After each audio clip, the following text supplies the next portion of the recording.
Connecticut. I am taking a vacation out here back where I used to live for 11 years, and I haven't been here in 8 years, and I'm in a different part of Connecticut. I'm actually in Moodus visiting my stepdaughter, and I went out for a walk today, and I'm making this video because I want to prove that there's food everywhere if you have kind of radar for it, if you kind of look for it, if you're cognizant of it. So I do know that there are berries in this area, different kinds. I've foraged for blueberries, wild blueberries.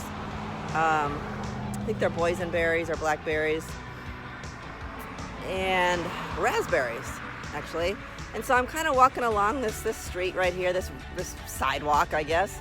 And I'm like, you know, I should really be looking on the side where I'm walking, because it's really lush greenery, you can see, and see if I find anything. And 1 minute later, I find this huge bush right behind me of black raspberries. I'm like, you gotta be kidding me. It's crazy. If you just look, if you kind of put your intention out there, I think is what I do to find them, you're gonna find them.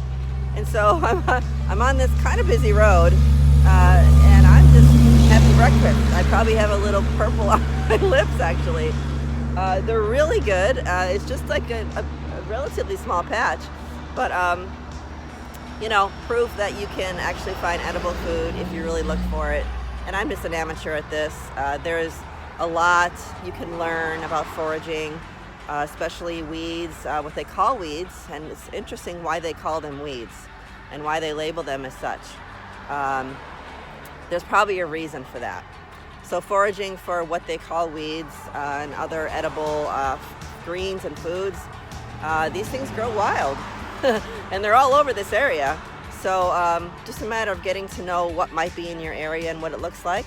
I came from Wisconsin just recently, and they also have berries out there, and I find them anywhere, almost anywhere I go. They're in my son's backyard. Nobody knew they were back there at first.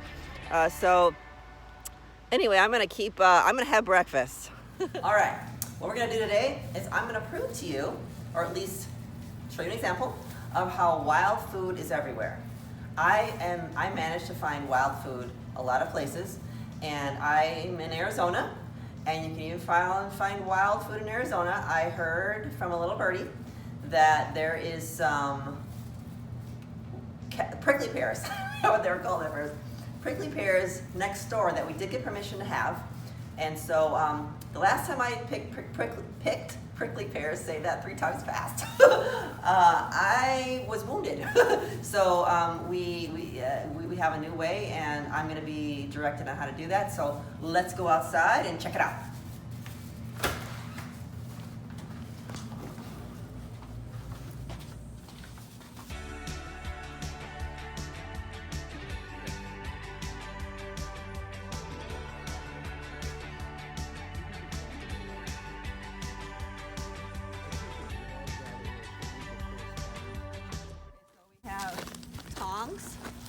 If you know prickly pears, you know that if they're wild, at least, they do have these tiny little, I don't know what they're called, but they're very tiny little, fine little spikes. But when you find them in the stores, they don't have that. I don't know if they burn them off or something, but usually when something's domesticated, then it's a lot easier to pick and eat and all that stuff. So I can take them all? Yes. Okay. So they're all pretty, I wonder if they're not even that ripe. Kind of a twisting motion removes them from their base. Ta-da! So you can't even see there's are you talking about these little things? Yeah, those little guys. Because sometimes they're all over. Sometimes. Okay, so there's one. So these are actually, I had heard, are protected in Arizona. You can't just go, like say you're gonna walk a trail or something. You're not supposed to pick them.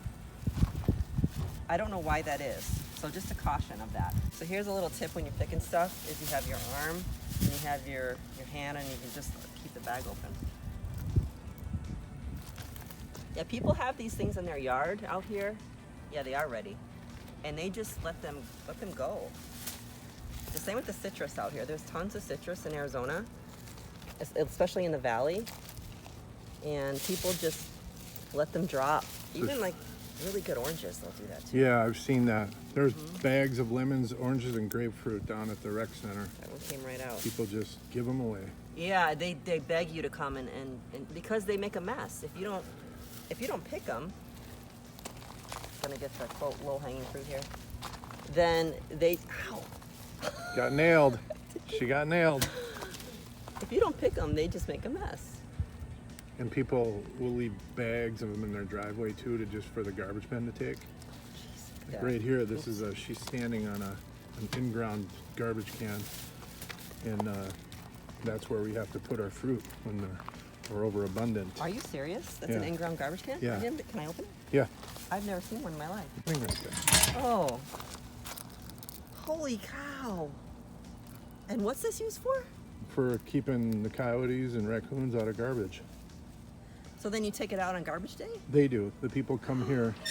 There's a, what you were doing was what the garbage men do. They Okay. lift that whole lid up, and then there's a pail in there with a handle on Yeah. it. And if you stand on Here, that, you show 'em. dent it. I had no idea. So it's hard to see. If you lifted up the first way that you were trying to do it, Yeah. go ahead and show them that view. So there's a little handle right there. The garbage men take that whole can out Okay. and lift it out. But when you're just dumping garbage, I just step on that thing. Of course. I never knew that existed. All right, so we're just, we're picking them now, and then we'll continue in the house when we get them picked, and we'll show you what we do with them. Okie dokie. Okay? So what we're doing now is we're burning off the little, so we've got a little thing on it. We're burning off the little spines. Oh, this is literally my first time doing this. This one doesn't have much on it, and then you go to the other side. Cool. So we'll just continue like this and do them all. Alrighty. Okay, so I finished with the burning, and I am just gonna put them in some water just to get any little spines off. And then, There's the blood trail. wow, see, there's one right They're here. all over. It's like, oh, I can't see it. They're I guess so I'll just put it small. back on here.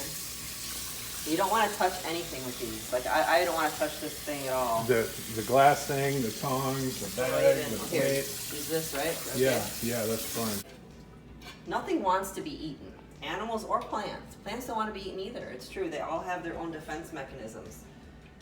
So I'm going to cut them open. What I have is a serrated spoon. It just has like the little, it's for grapefruits.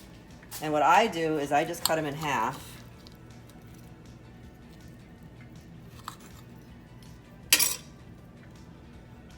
It's always a risk to pick these up.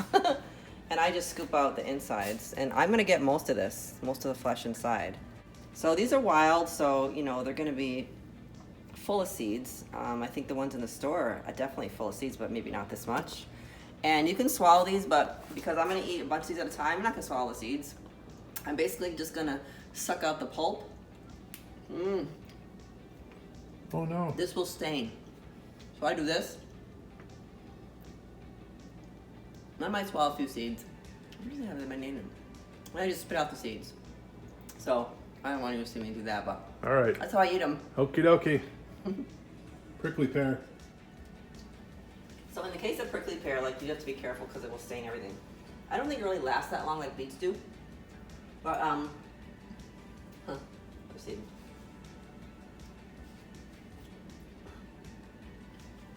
Why bother? Why not just go to the store and buy apples and oranges and bananas, what you know, what you like, and just be done with it? Well,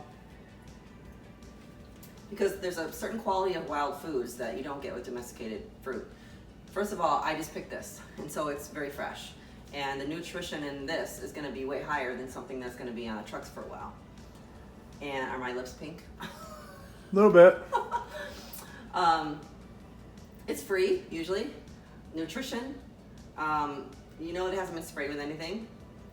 And you're getting just something that's grown in the wild, something that had to try hard in order to grow. Whereas domesticated fruit, even vegetables are, you know, they're catered to, they're coddled, and so they just don't have that strength. And there's a difference, I think, in the frequency of the produce, the energy that you're getting on an energetic level, that is. So I just think the quality is so much better, and it's kind of fun. Yeah, it's laborious sometimes. You gotta pick, you gotta clean, you gotta, you know, whatever.